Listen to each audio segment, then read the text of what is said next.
हाणे मां आत्मा बाबा खे याद थी करा। निराकार आत्मा, निराकार परमात्मा जी संतान। हाणे मां बाबा जा महावाक्य थी ॿुधा। ओम शांति। अॼु मिठा मिठा श्री बाबा ब्रह्मा जे तन द्वारा चवनि था, मीठे मीठे बच्चे, बाप हाणे ॿारनि जे लाइ सौगात खणी आयो आहे। बाबा चए थो, मां तव्हांजे लाइ तिरी ते भुश्त खणी आयो आहियां। स्वर्ग जी सौगात हर 5000 साल में हिकु बार मां आत्माउनि खे ॾींदो। हिन समय मनुष्य आत्मा खे सुख जी दुनिया खपे न, त सुख जी दुनिया ते स्थापन करणी पवंदी न। ये त दुख जी दुनिया आहे। हिते असां केतिरो बि चाहियूं कि मां सुख में रहां, शांति में रहां, लेकिन भले तव्हांखे चीजनि जो सुख आहे, सामाननि रिश्तनि जो सुख आहे, लेकिन शरीर जो त सुख न आहे न। माण्हुनि खे सभु प्रकार जो सुख मिली सघंदो आहे, लेकिन शरीर सां त दुख मिलंदो ई आहे कीअं न कीअं करे। त बाबा चए थो कि हाणे मां पूरी दुनिया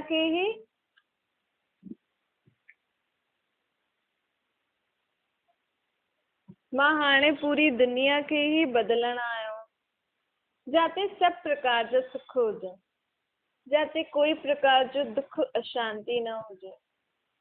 अहिड़ी दुनिया स्थापन करण परमात्मा परम धाम खां हिन सृष्टि ते ब्रह्मा जे तन में आयो। तुंहिंजी परमात्मा में एतिरो ज्ञान आहे, एतिरी सम्झ अथसि कि पूरी दुनिया खे स्वर्ग सुखदाई कीअं ठाहियूं। हर हिकु चीज, वस्तु, वैभव, संबंधन, शरीरनि मां जीव जंतु जानवरनि खे, प्रकृति खे, सभिनि खे सुख। अहिड़ी दुनिया जाते दुख छा थींदो आहे, दुख शब्द जो बि अज्ञान हुजे। विकार छा थींदा आहिनि, विकारनि शब्द जो बि अज्ञान हुजे। बाबा चए थो, सतयुगी देवी देवताउनि खे इहो पतो ई न हूंदो आहे कि दुख अशांति थींदी छा आहे, विकार थींदा छा आहिनि, बुराइयूं छा थींदियूं आहिनि, शोर शराबो, इहे सभु कुझु बि न पतो आहे उन्हनि खे। त अहिड़े उन्हनि खे कुझु पतो ई न आहे। असां उन्हनि खां छा था चऊं कि असांजा दुख हरो, असांखे सुख ॾियो, असांखे इहो दुख आहे, इहो दुख आहे, लेकिन उन्हनि खे त पतो ई न आहे दुख शांति छा थींदी आहे। असां देवी देवता आहिनि ऐं अलॻि अलॻि भॻवान जे अलॻि अलॻि रूपनि खां घुरूं था कि असांजो दुख दूरि कर। हाणे जेके पतो हुजे भई दुख छा थींदा, उहो ई त असांजा दुख दूरि करे सघंदो आहे न। त बाबा चए थो, भले तव्हां कहिड़े बि देवी देवताउनि जे अॻियां चओ असांखे इहो दुख आहे, इहा परेशानी आहे, लेकिन उन्हनि वटि तव्हांजी आवाज़ न वेंदी आहे। छो जो उन्हनि जी दुनिया में जॾहिं उहो हुया हुन समय, इन ई सृष्टि जे त उहो रहंदा हुया न। हाणे थोरी आहिनि उहा, हाणे त सिर्फ़ु उन्हनि जी मूर्तियूं आहिनि, बाक़ी उन्हनि जी आत्मा हिते इन ई दुनिया में के न के शरीर में आहे।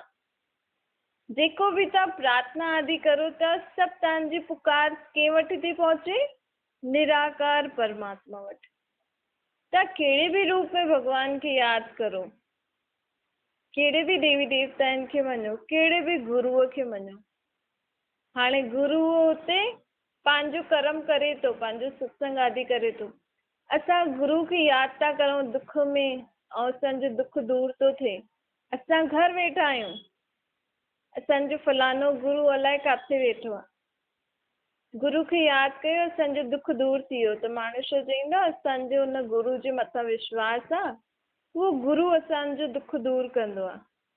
गुरू मतिलबु जो अॼुकल्ह दुनिया में एॾा माण्हू गुरू करे वेठा आहिनि न, शरीरदारी, लेकिन उहो गुरू त पंहिंजो कर्म थो करे। हुनखे त पतो ई न आहे तव्हांखे इहो दुख आयो ऐं हुन तव्हांजो दूरि कई। असां भले ई कहिड़े बि गुरू जे रूप में बि भॻवान खे यादि करूं, असांजी पुकार काॾे थी वञे, निराकार वटि।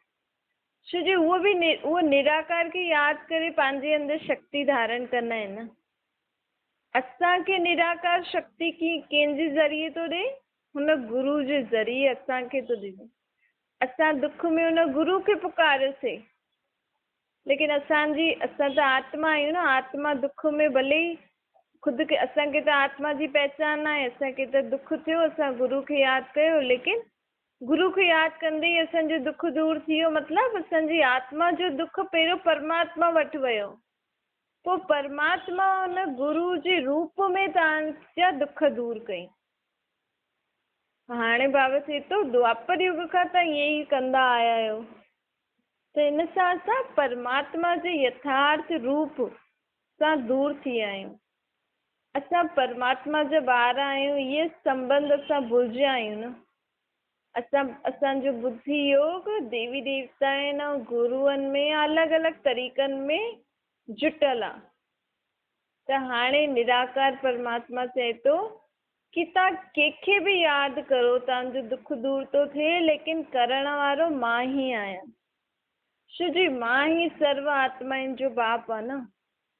विश्व में कहिड़ी बि आत्मा दुखी थिए थी ऐं मूंखे पुकारे थी कहिड़े न कहिड़े रूप में, विश्व जी सर्व आत्माउनि जो या तक कि जानवरनि जो बि दुख मूं वटि ईंदो आहे, प्रकृति जो बि दुख मूं वटि ईंदो आहे। सभिनि जा दुख मां ई अलॻि अलॻि रूपनि जे द्वारा कंदो आहे। छो जी अगरि मां निराकार रूप में कोई सम्झो देवी खे यादि थो करे, देवी जे रूप में मूंखे यादि थो करे, मां चवां कि न ये देवी थोड़ी थी ॿुधे हिन जो दुख, ये थोड़ी थी दूर करे, मां तो करां न। त मां निराकार रूप में इन जो दुख दूर तो करां। त उहे भगत अहिड़ा ज़िद्दी हूंदा आहिनि, ॿियो कहिड़े रूप में भॻवान खे एक्सेप्ट ई न कंदा आहिनि। भई मूंखे त हिन देवी जे रूप में ई तव्हां दर्शन ॾियो, हिन देवी जे रूप में ई तव्हां मुंहिंजा दुख दूर करो, तॾहिं वञी करे भगत उन मदद खे एक्सेप्ट कंदा। त बाबा चए थो चलो कहिड़ा बि ॿार आहिनि, दुख त दूरि थिए थो, कम से कम शांति त थिए थी। परंतु हाणे कहिड़ो समय आहे भॻवान खे यथार्थ रूप सां यादि करण जो। अगरि असांखे हुन सां मिलणो आहे, अगरि असांखे हुन सां प्राप्ति करणी आहे, त असांखे हुनखे निराकार रूप में यादि करणो पए। ॾिसो बाबा चए थो कि सत्य त्रेता में त तव्हां मूंखे यादि न कयो, छो जे हाणे जेको मां वरसो ॾियां थो तव्हांखे, त अॻियां जेका 2 युग अचण वारा आहिनि सत्य त्रेता, उन्हनि में त तव्हांखे दुख अशांति थींदो ई न, त तव्हां मूंखे यादि बि न कंदव, न भक्ति कंदव, न कहिड़े बि रीति मूंखे यादि कंदव। उन रीति त असां आत्माउनि खे सभु प्रकार जो सुख हूंदो आहे, चईंदा आहिनि न सुख में सिमरन न कंदा आहियूं, दुख में कंदा आहियूं।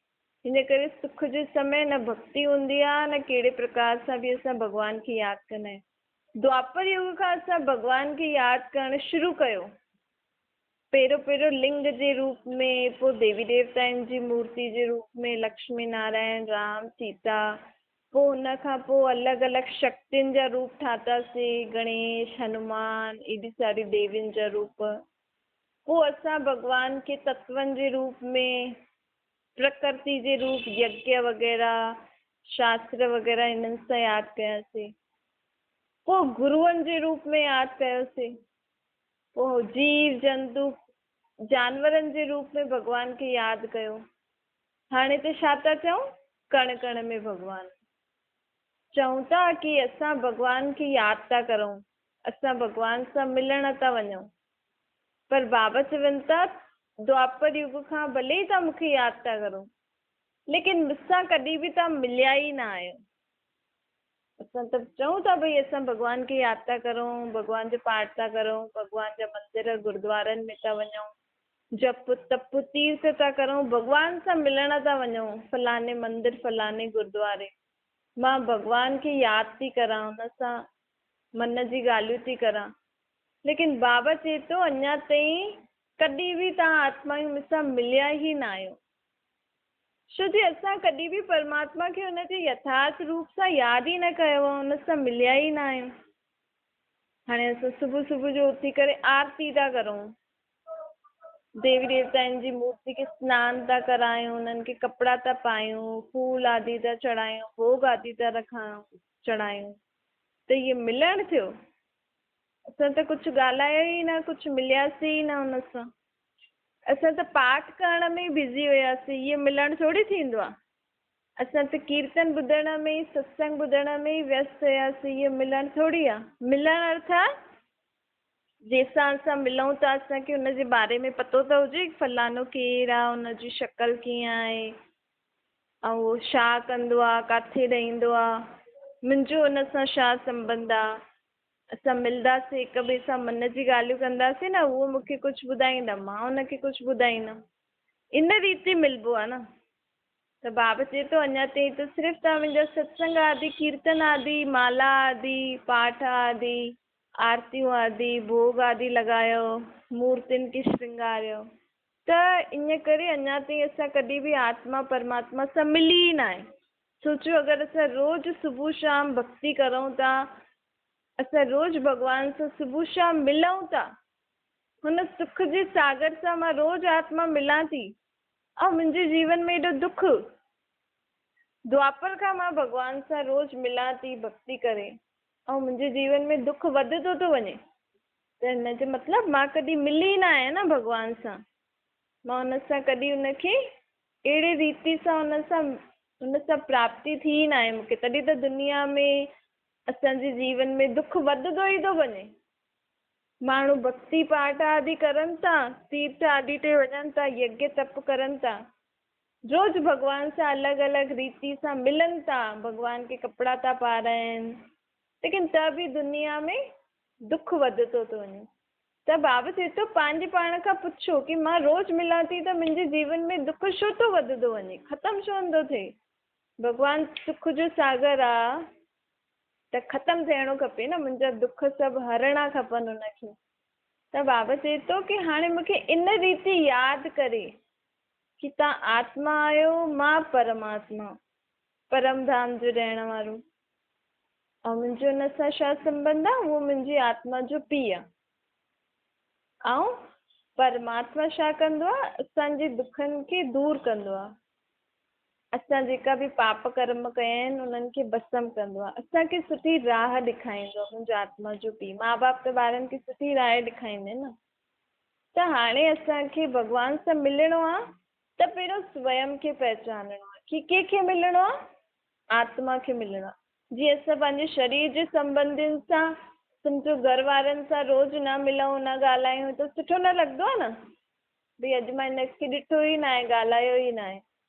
त ईअं ई तव्हांजे शरीर जे अंदरि जेकी आत्मा आहे उनजे संबंधी परमात्मा आहे, ऐं उन सां मिलण लाइ काॾे असांखे वञण जी दरकार न आहे।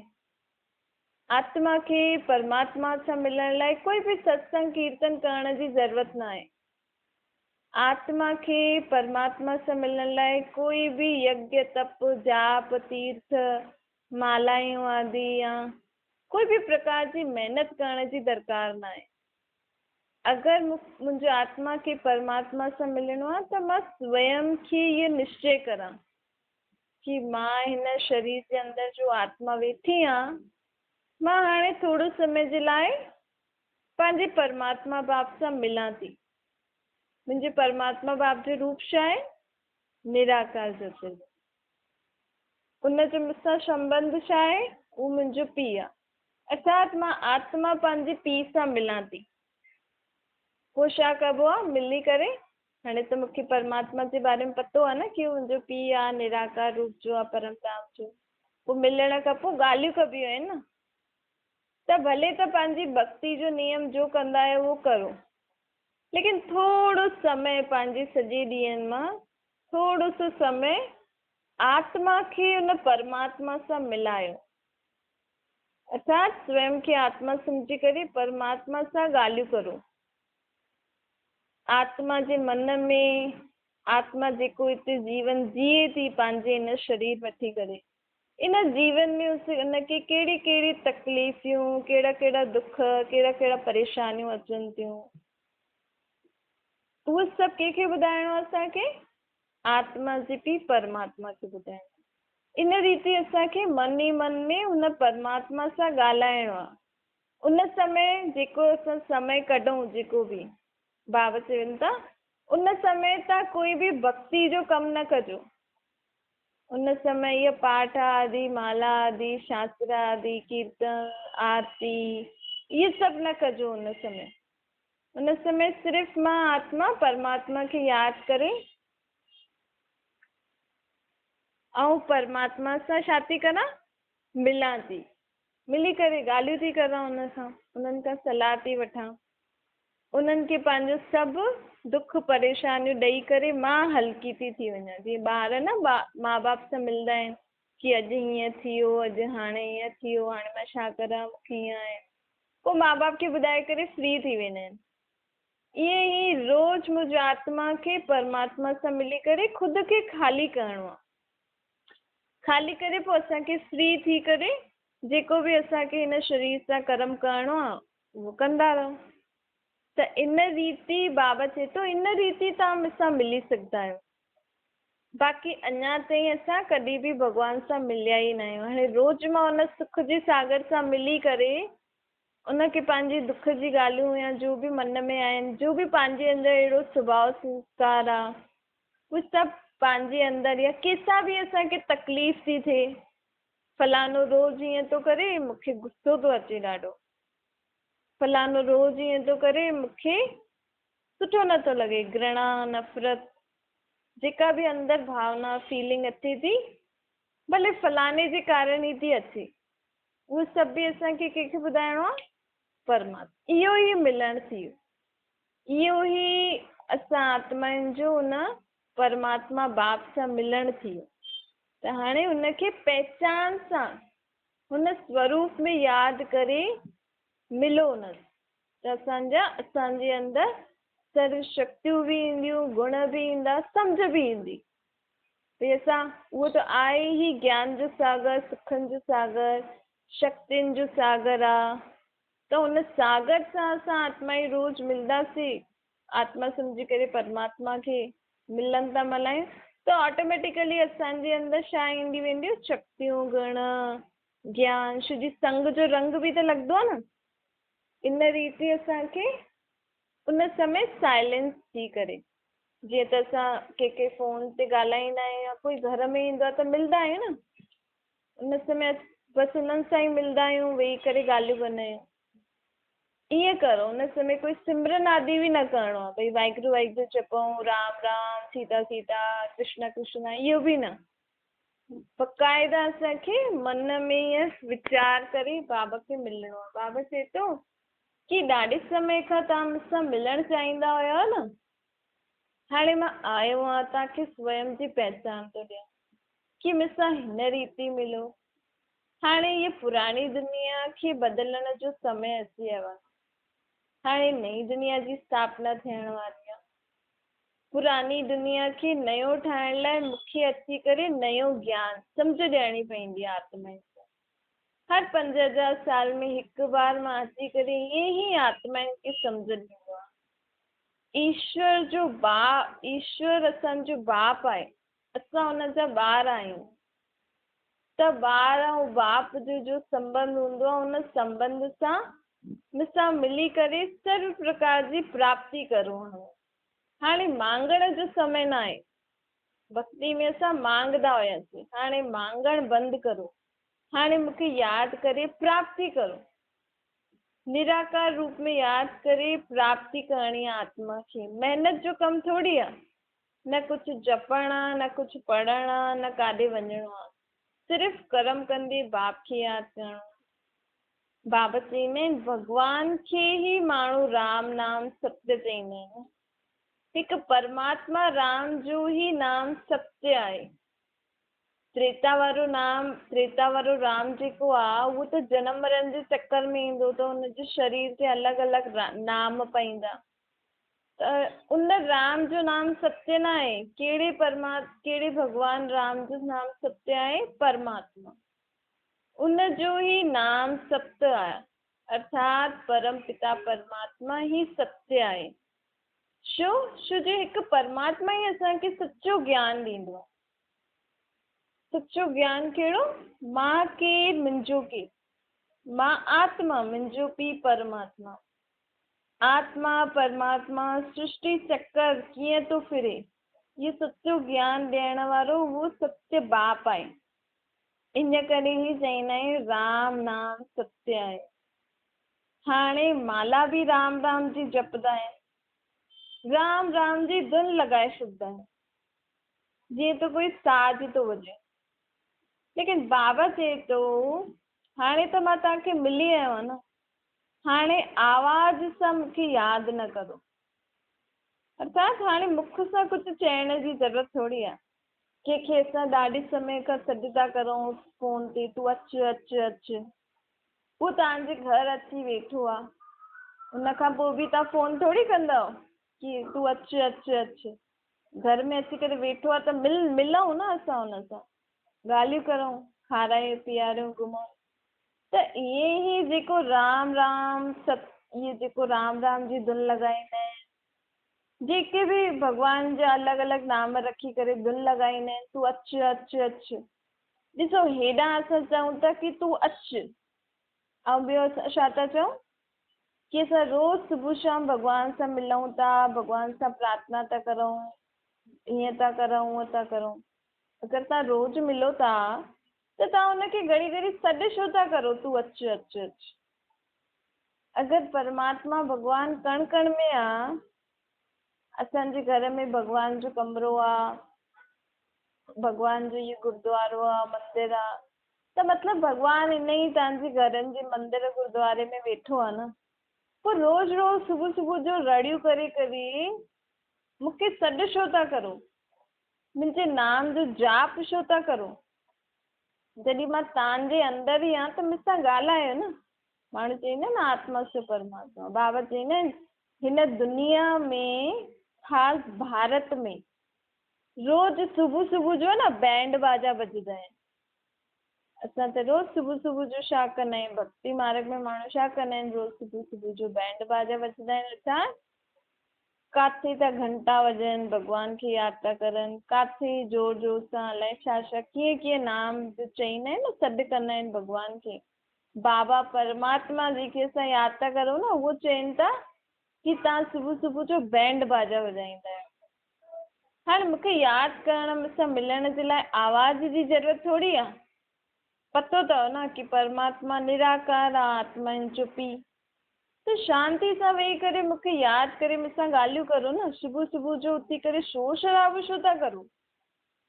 त इन रीति हाणे असांखे बाबा चए थो हाणे आवाज़ सां मूंखे यादि न करो, स्वयं खे आत्मा निश्चय करे मूंखे निराकार रूप में यादि करे मूंखां जो शक्ति, जो गुण, जो सम्झ खपे उहो वठो।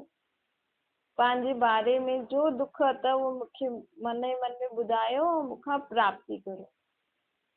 हाणे असांखे बुद्धि सां परमात्मा खे यादि करिणो आहे कि उहो निराकार मुंहिंजो आत्मा जो पीउ आहे। मां पंहिंजे पीउ खे यादि थी करां, हुन सां मिलां थी। दुनिया में त अनेक प्रकार जा दुख आहिनि। दुनिया में त माण्हू अञा ताईं मूंखे सॾी था करनि, ऐं तव्हां छा था करो, असां भॻवान सां मिलूं था। बाबा चवनि था कि ॾिसो आत्मा में ई बुद्धि हूंदी आहे, आत्मा जी बुद्धि ई अख हूंदी आहे। जो 3 अख चईंदा आहिनि न, उहो हिते कोई ईअं अख हूंदी न आहे। इहे त जॾहिं असांजी आत्मा जी जेकी बुद्धि आहे न, मां आत्मा जॾहिं बुद्धि सां सम्झी छॾियो कि मां आत्मा आहियां, मुंहिंजो पीउ परमात्मा निराकार आहे, उहो ई भॻवानु ईश्वर अल्लाह आहे जंहिंखे असां यादि था करूं।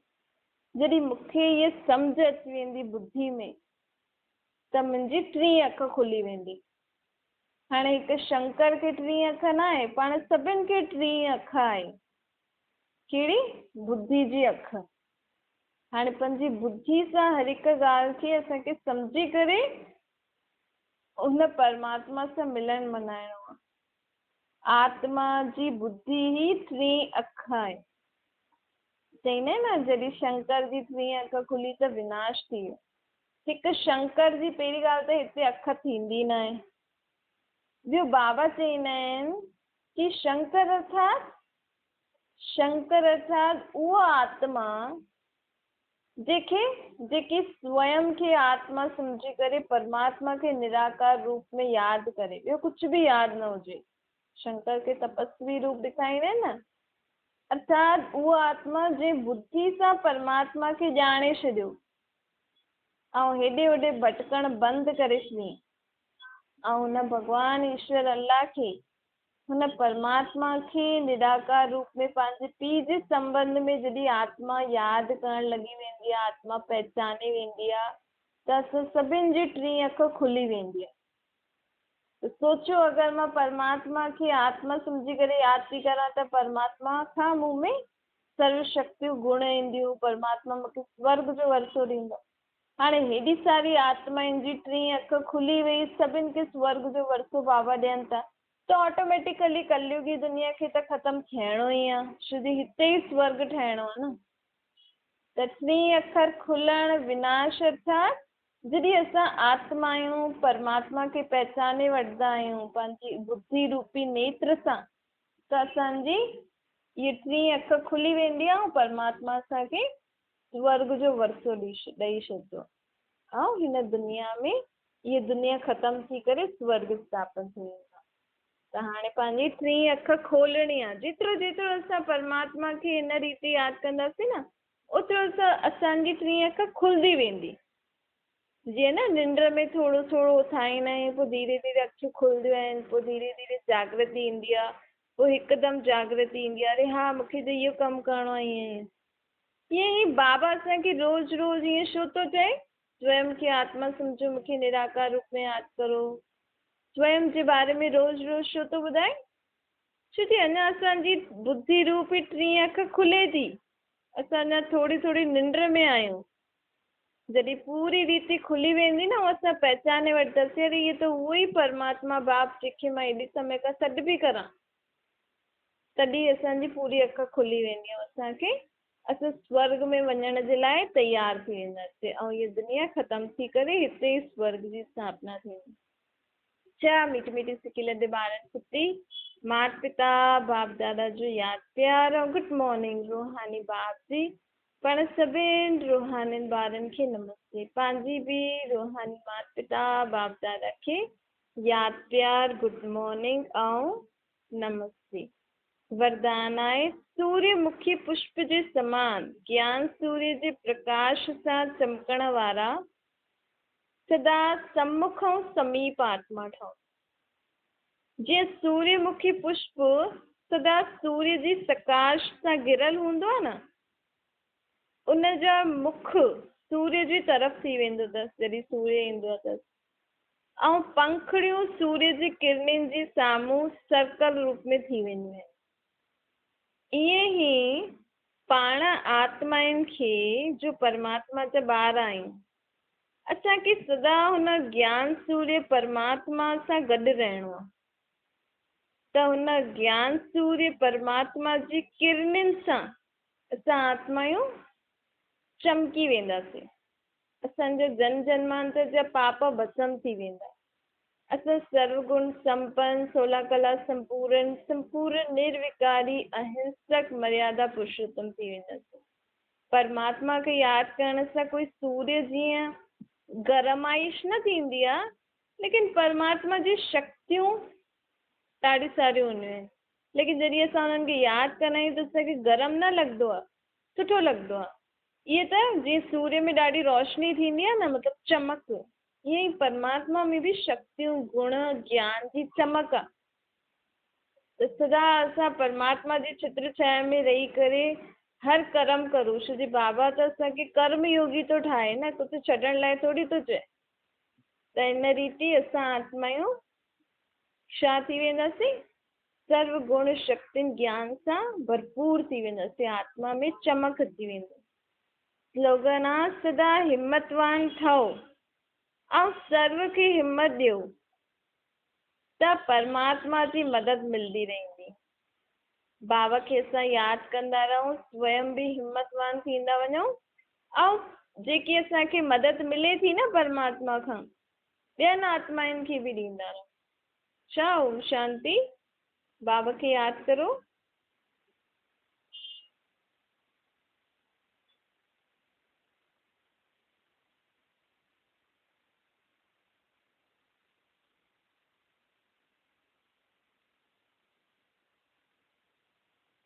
ओम शांति।